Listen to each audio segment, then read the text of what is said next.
tercepat dan terbaik yang dimiliki individu dalam menerima, menyerap, mengatur, dan mengelola informasi yang diterimanya. Gaya belajar mempunyai peran penting dalam pendidikan, terutama dalam proses kegiatan belajar mengajar. Setiap individu mempunyai gaya belajar yang berbeda-beda. Menurut S. Nasution, gaya belajar adalah cara yang konsisten yang dilakukan oleh seseorang dalam menangkap informasi atau stimulus, cara berpikir, mengingat, dan memecahkan soal. Adapun macam-macam gaya belajar diantaranya, yang pertama ada gaya belajar auditori. Gaya belajar auditori adalah gaya belajar yang cenderung menerima informasi paling baik dan efektif dengan menggunakan indera pendengaran. Ciri-ciri siswa yang memiliki gaya belajar auditori ini yaitu memiliki suara yang jelas dan kuat. Yang kedua, suka berbicara melalui perantara seperti telepon. Yang ketiga, suka mendengarkan orang lain. Yang keempat, suka berbicara sendiri atau menggumam. Yang kelima, banyak berbicara. Yang keenam, tidak suka membaca. Yang ketujuh, saat marah mereka cenderung mengekspresikan dengan marah. Yang kedelapan, suka mendengarkan musik. Dan yang kesembilan, suka dengan diskusi kelompok. Siswa dengan gaya belajar auditori ini mempunyai gaya belajar yang cepat dan menggunakan diskusi verbal dan mendengarkan apa yang guru katakan. Siswa auditori memiliki kepekaan terhadap musik, baik dalam lisan. Mereka berbicara dengan irama yang terpola, biasanya pembicaraan yang fasih, suka berdiskusi, dan suka menjelaskan segala sesuatu dengan panjang lebar. Adapun cara atau strategi dalam mengembangkan gaya belajar auditori ini yaitu yang pertama, mengajak siswa untuk ikut berpartisipasi dalam diskusi baik dalam kelas maupun di luar kelas. Yang kedua, mendiskusikan materi pembelajaran dengan guru maupun dengan sesama siswa. Yang ketiga, merekam setiap materi yang dijelaskan agar dapat mendengarkannya kembali saat berada di luar kelas, baik dalam rumah maupun di luar rumah. Yang kedua ada gaya belajar visual. Gaya belajar visual adalah gaya belajar dengan cara melihat, mengamati, memandang, dan sejenisnya. Kekuatan gaya belajar ini terletak pada indera penglihatan. Ciri-ciri orang yang mempunyai gaya belajar ini yaitu mempunyai suara yang tinggi, berbicara dengan cepat dan tidak suka mendengarkan orang lain, lebih suka berbicara dengan tatap muka, berpakaian rapi dan teratur, suka membaca dan dapat membaca dengan cepat, teliti, sering melupakan sesuatu atau pelupa. Saat marah cenderung diam. Cara mengembangkan gaya belajar ini yaitu yang pertama, saat belajar lakukan sambil mencoret-coret supaya lebih fokus. Yang kedua, belajar dari gambar maupun video, belajar yang baik. Yang ketiga, membaca buku yang tidak hanya tulisan tetapi juga memiliki ilustrasi. Yang keempat, gunakan spidol warna-warni saat membuat catatan.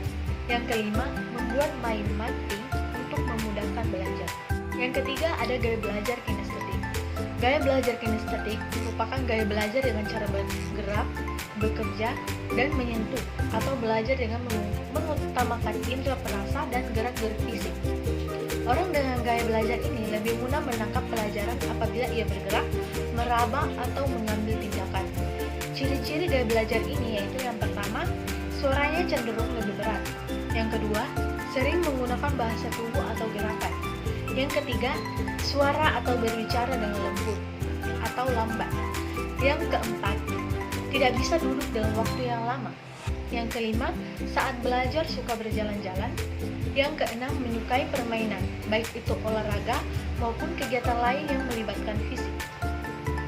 Adapun cara atau strategi dalam mengembangkan proses belajar kinestetik itu, yang pertama, saat mendapatkan materi belajar, bila memungkinkan segera coba untuk praktikkan. Yang kedua, belajar sambil melakukan aktivitas yang melibatkan gerakan, misalnya sambil berjalan atau sesederhana menjentikan jari. Yang ketiga, melakukan eksperimen dari materi yang didapatkan guru. Yang keempat, bisa mengunjungi tempat yang berhubungan dengan materi di pelajaran, misalnya untuk pelajaran sejarah bisa mengunjungi museum. Yang keempat, ada gaya belajar logikal. Gaya belajar logikal adalah gaya belajar yang cenderung menggunakan cara mengklarifikasikan dan mengkategorikan sesuatu untuk memahami sebuah pelajaran. Ciri-ciri orang yang memiliki gaya belajar logikal ini yaitu yang pertama, suka menggali informasi lebih dalam agar lebih mudah atau lebih bisa untuk memahami konsep secara menyeluruh. Yang kedua, mudah mencerna informasi dalam bentuk diagram dan atau bagan. Yang ketiga, suka memikirkan strategi dan menggunakan simulasi untuk menggambarkan suatu konsep. Umumnya tipe gaya belajar ini lebih suka pelajaran matematika. Adapun cara untuk mengembangkan gaya belajar ini atau strategi dalam mengembangkan gaya belajar ini yaitu yang pertama, menggunakan metode asosiasi untuk memudahkan dalam menghafal kata definisi, statistik, atau informasi penting lainnya. Asosiasi ini berupa bentuk, rima kata, ilustrasi, gambar, dan lain sebagainya.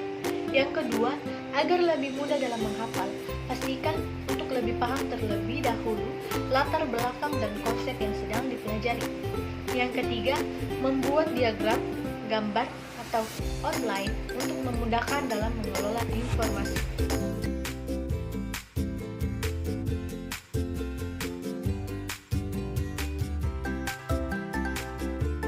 Sebagai seorang guru, ketika mengajar anak tentang gaya belajar auditori ini, guru dapat mengajarkan cara-cara berikut ini, yaitu yang pertama, guru dapat mengajak siswa untuk ikut berpartisipasi dalam diskusi. Yang kedua, mendorong anak untuk membaca materi pelajaran dengan keras. Yang ketiga, guru dapat menggunakan rekaman dan membiarkan siswa untuk merekam materi setiap materi yang dijelaskan oleh guru dan mendorong anak untuk mendengarkannya sebelum tidur. Yang keempat, menggunakan musik atau dilakukan. Yang kelima, menggunakan audio dalam pembelajaran, baik musik, radio, video, maupun yang lain-lain saat pembelajaran berlangsung. Yang keenam, sering memberikan pertanyaan kepada peserta didik. Sebagai seorang guru, hal-hal yang perlu diperhatikan atau yang perlu diberikan kepada siswa dengan tipe gaya belajar visual yaitu yang pertama, memberikan buku-buku yang banyak mengandung ilustrasi gambar dan warna. Yang kedua, mendorong siswa untuk menggarisbawahi bagian-bagian yang penting dari catatan atau buku catatnya. Yang ketiga, memastikan buku catatan mereka lengkap dan tidak ketinggalan ketika mencatat. Siswa ini belajar mengutamakan bahan tertulis seperti catatan. Yang keempat, visualisasikan apa yang sedang mereka ingin ingat. Saat siswa mempelajari sesuatu, doronglah mereka untuk membayangkan kejadiannya, tidak hanya mengingat teksnya saja. Yang kelima, warna adalah sebuah rangsangan utama bagi tipe visual. Jadi gunakanlah sebanyak mungkin warna untuk menandai tugas atau pekerjaan peserta didik. Yang keenam, mengajak siswa untuk mencoba mengilustrasikan ide-idenya ke dalam gambar ataupun tulisan. Sebagai seorang guru yang perlu diperhatikan ketika mengajarkan tipe gaya anak kinestetik yaitu yang pertama, memperbanyak praktik lapangan. Yang kedua, melakukan pertunjukan secara langsung terhadap suatu proses. Yang ketiga, membuat model atau contoh-contoh dari sebuah materi atau pembelajaran. Yang keempat, siswa tidak harus belajar duduk secara formal. Bisa dilakukan dengan duduk dalam posisi yang nyaman, walaupun tidak biasa dilakukan oleh murid-murid yang lain. Yang keenam, guru harus memperbanyak praktik di laboratorium. Yang keenam, guru harus memperbanyak simulasi atau role play. Dalam hal gaya belajar logika, seorang guru wajib memberikan pembelajaran yang bersifat problem solving skill, sistematis, dan tidak perlu mengandalkan hafalan untuk siswa dengan gaya belajar logikal ini, karena mereka dapat memahami sesuatu dengan menyambungkan secara berbagai detail dan menyusunnya secara terstruktur, seperti bermain puzzle.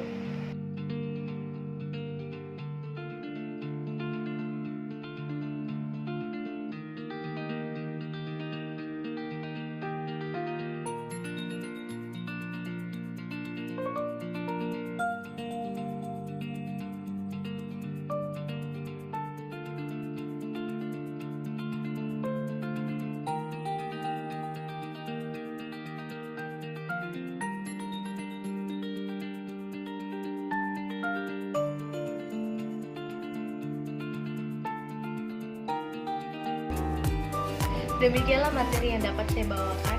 Sekian dan terima kasih.